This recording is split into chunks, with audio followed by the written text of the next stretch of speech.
নমস্কার বন্ধুরা, আমার সাধারণ রান্নাঘরে আপনাদের সবাইকে সাদর আমন্ত্রণ। এবারে শুরু করছি আমি আমার রান্নাবান্না। আজকে আমি এঁচোড় রান্না করব। এঁচোড় নিয়ে হাজির হয়েছি। এই জলে একটু হলুদ দিয়েছি। এঁচোড়টা কেটে এই জলের মধ্যে রাখবো। হাতে কয়েক ফোঁটা তেল নিয়েছি। এঁচোড়টা কেটে 4 ভাগ করে নেব।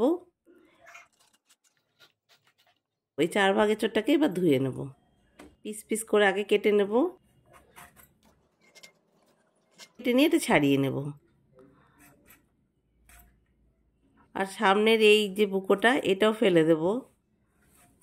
এঁচোড়ের বেশিরভাগটাই ফেলা যায়। এইভাবে পুরো এঁচোড়টা আমি ভালো করে কেটে নেব।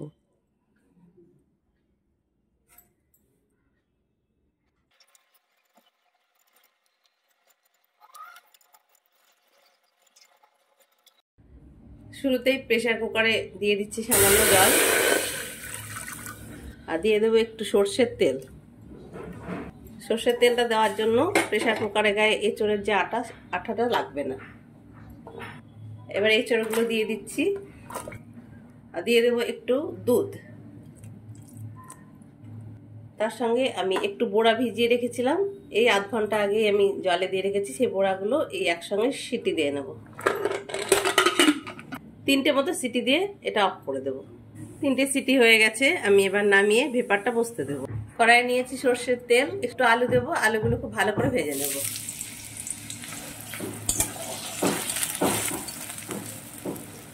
আলুগুলো ভালো করে ভেজে নেব। আলুগুলো খুব ভালো মতো ভাজা হয়ে গেছে, তুলে নেব। তেলটা একটু কমিয়ে নিয়েছি, দিয়ে সেদ্ধ করে রাখা এঁচোড়গুলো একটু ভেজে নেব। এঁচোড়গুলো ঠিক এরকম সেদ্ধ হয়ে গেছে। এঁচোড়টা ভাজার সময় দিয়ে দিচ্ছি একটু হলুদ আর একদম অল্প একটু লবণ। এঁচোড়টা আর বেশি ভাজবো না, এই একটু ভেজে নেওয়ার জন্য তরকারিটা কিন্তু খেতে খুবই ভালো হবে। এবার এঁচোড়টা তুলে নেব। কড়াইতে নিয়েছি আর একটু সর্ষের তেল, দিয়ে দিলাম একটা তেজপাতা, শুকনো লঙ্কা আর একটু দারচিনি। এবার দিয়ে দিচ্ছি পেঁয়াজ।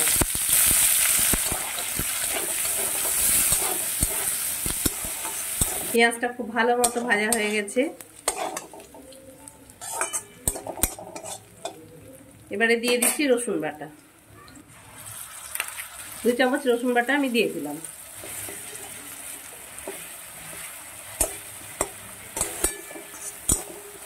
ভালো মতো ভাজা হয়ে গেছে। এবার দিয়ে দিচ্ছি জিরে, আদা আর লঙ্কা বাটা। জিরে, আদা, লঙ্কা বাটা দিয়ে ভালো করে এটাকে নেড়ে চেড়ে নেবো একটু। এবারে দিয়ে দিচ্ছি কুচো করা টমেটো। মশলার বাটিটা ধুয়ে অল্প একটু জল দিয়ে দিলাম।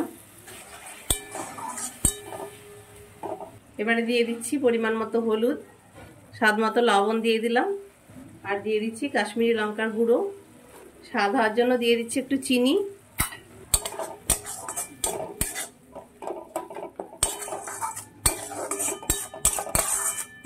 আর দিয়ে দিচ্ছি 1 চামচ মিট মশলা। এবারে ঢাকা দিয়ে খুব ভালো করে মশলাটা কষিয়ে নেব। কাজু বাদাম বেটে নিয়েছি, সেই কাজু বাদাম বাটাটা। আর দিয়ে দেবো 1 চামচ ঘি। এবারে ভেজে রাখা এঁচোড় আর আলুটা দিয়ে খুব ভালো করে মশলাটা কষিয়ে নেব।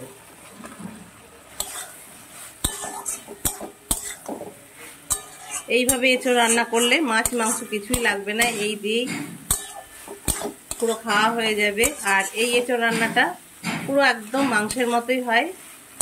সব কিছুর সঙ্গেই এটা ভালো লাগবে খেতে।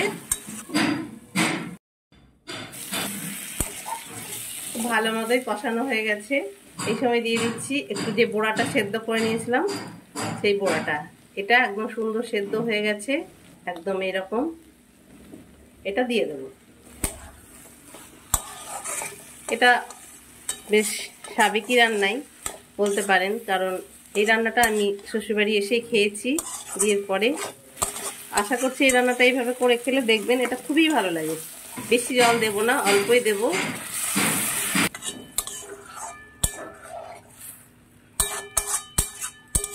এঁচোড়ও সেদ্ধ করা আছে, আলুটাও খুব ভালো মতো ভাজা আছে, সেই জন্য বেশি জল আমার লাগবে না। এটা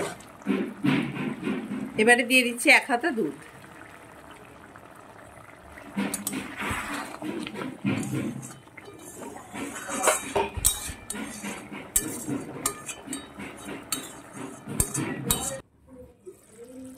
এঁচোড়টা ঠিক এরকম গামাখা মাখাই হয়েছে, আর বেশি ঝোল রাখিনি, আর বেশি ঝোল এঁচোড়ে ভালো লাগে না, ওই জন্য এইরকমই আমি রাখবো। কষা কষা হয়েছে। সবশেষে দিয়ে দিলাম একটু ঘি, আর দিয়ে দিচ্ছি একটু গরম মশলা বেটে নিয়েছি, সেই গরম মশলা বাটাটা।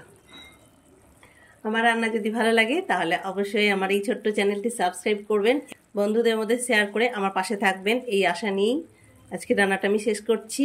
ভালো থাকুন, সুস্থ থাকুন, ধন্যবাদ।